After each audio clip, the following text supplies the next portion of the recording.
Looks like we are sitting on your phone or, God forbid, your desktop, and we are talking to you live, which means feel free to jump in the conversation.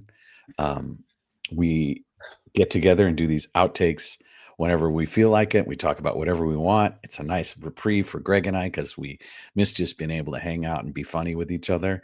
Because, man, honestly, the podcast is coming in up on our 6th year. Guests have been getting better. The growth is happening bit by bit. And so we want to goof off a little and have a little fun and not have to do quite so much serious interviewing. Did you see Elon Musk on Joe Rogan yet? I've been listening to it, yes. And my first thought was, what a wacko. Like the first 5 minutes is that funny laugh of his. And he's just got that schoolboy humor and chaos. But then he started talking about the new car they're going to hopefully announce this year, which is interesting because there's, as Joe said, we've got 2 months left. And Elon's like, well, hopefully, yeah, within that 2 months. And the whole Rocket X thing, what's it called? Yeah, I didn't see the whole interview. I just asked if you'd watched it. Oh, okay. SpaceX, the company. SpaceX, yeah, but their rocket, I forget what it's called. And they're what I thought was fascinating is he had 3 models of the engine they've developed. Mm-hmm. And this new one has more pressure, it's a Thrust, thank you. And it's more, it's a more compact, less cluttered version. So you see the first one and it's kind of big, it's got all this chaos on it, and then the second one's a little bit better, and this third one's even more streamlined. And my thought is like, fuck, okay, the engineering going on is pretty incredible. Yeah, I agree. And silly me, anybody wants to see that can go over there. But if you want to talk to us, this is the place to be. Yeah.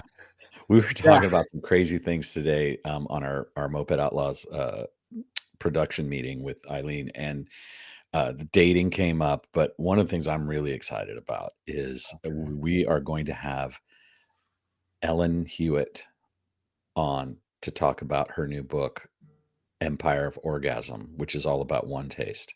So if you know anything about orgasmic meditation, Nicole Dedone, are curious at all, she spent several years researching and going through thousands and thousands of hours of material. And she sent us some advanced copies. So I've been reading it. It's fascinating. I can't wait to talk to her. It's going to be so amazing. Yeah. And we should say she is a, she's an excellent journalist. Yeah. So she's coming with that journalist eye of no bias. She's been a Bloomberg reporter as well as written articles for Forbes. And I have a feeling she's just getting started. This book is going to be a game changer for her. And so, yeah, if you're interested at all in the Empire of Orgasm and the cult of orgasmic meditation, and if you're triggered by me calling it the cult of orgasmic meditation, that's even more reason for you to come and check it out. So I'm really excited to be reading it. It's a tome. It's 460 something pages. Yeah. So you and I are getting our galleys soon. She's going to order them today. But meanwhile, I've been reading the PDF and I'm stoked. And, the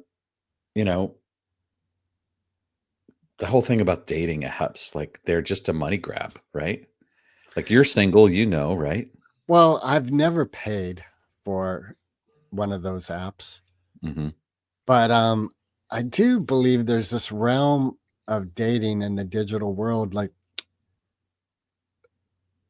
I don't know. I'm going to cough and die. Hold on. While Greg is coughing, dating in the digital realm, huh?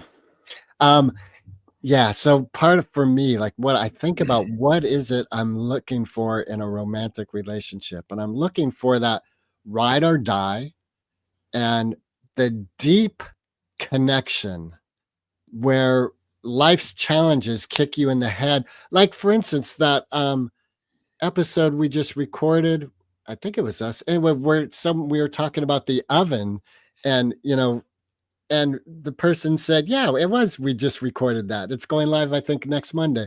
And he said, I want someone who sees you on your knees in the oven and they go in and sit with you and help you.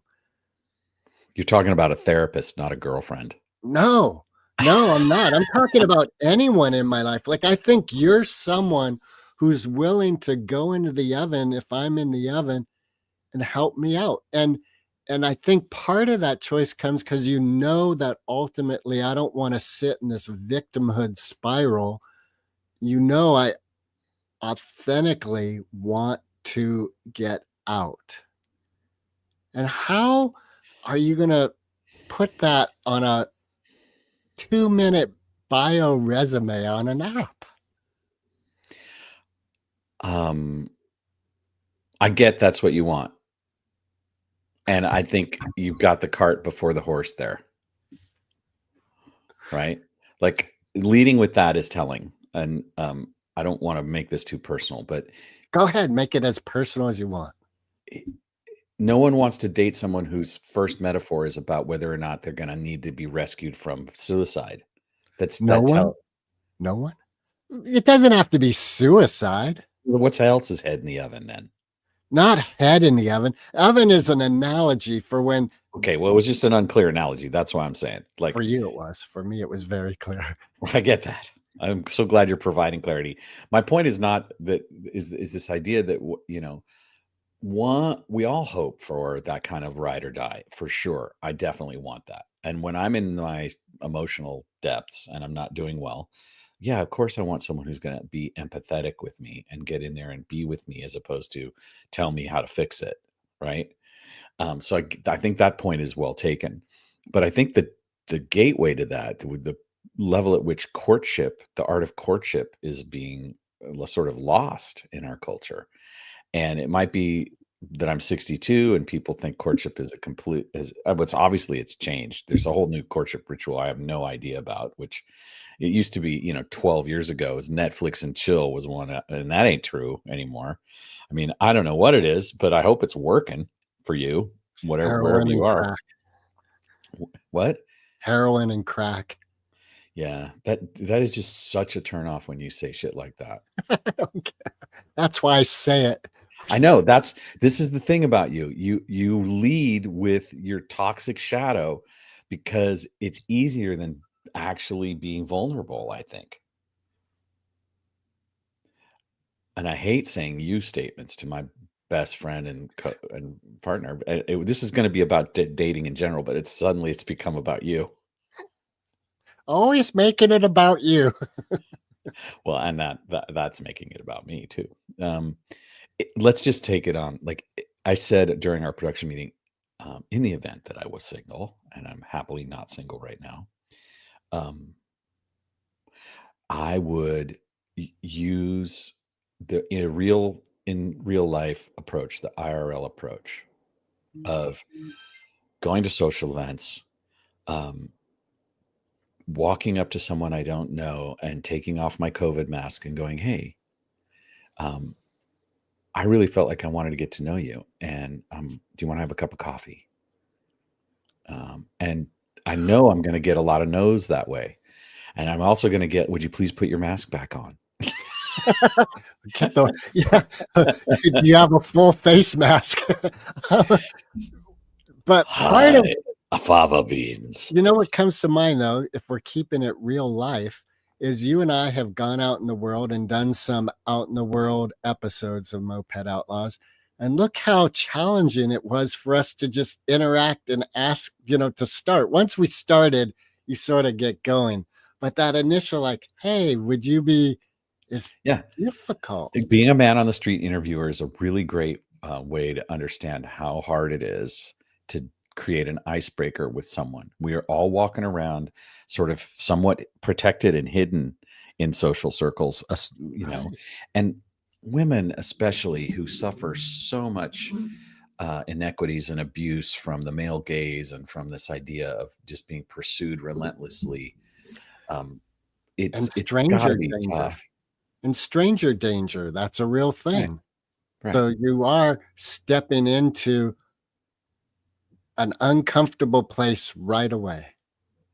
And there are some places where it's more likely to be considered reasonable behavior for a man to approach a woman, right? And we're talking heteronormatively, but the truth is, men approaching men, and if that's what your thing is, or women approaching women, that's fine too.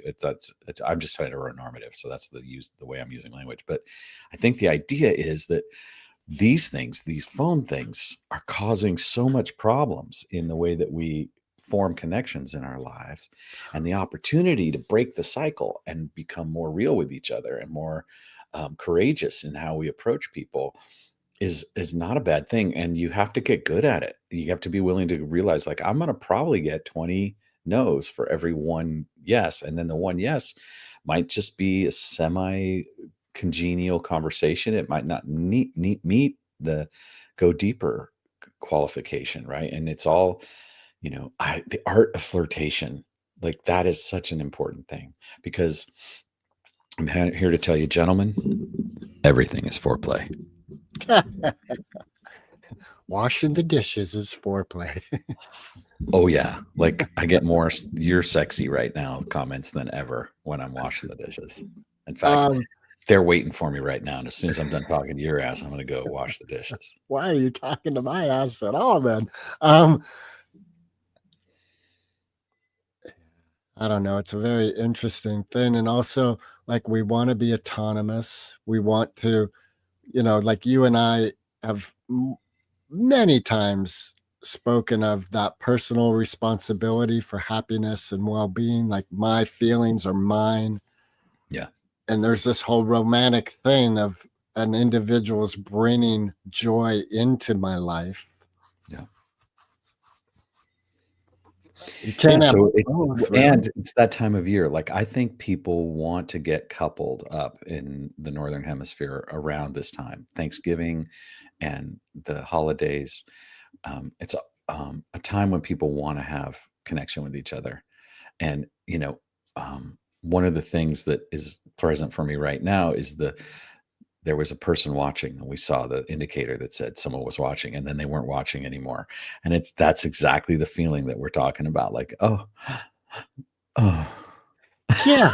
Oh, I wasn't good enough for you, huh? I wasn't enough for you to stick around and ask more, and like, that's and isn't that what we want? Like, part of, I think, ultimately Moped Outlaws is coming from a place that you and I desire to connect with people. And we want that connection and communication and safe space to be irreverent and stupid and make mistakes, and also be insightful and curious and discover things. Mhm.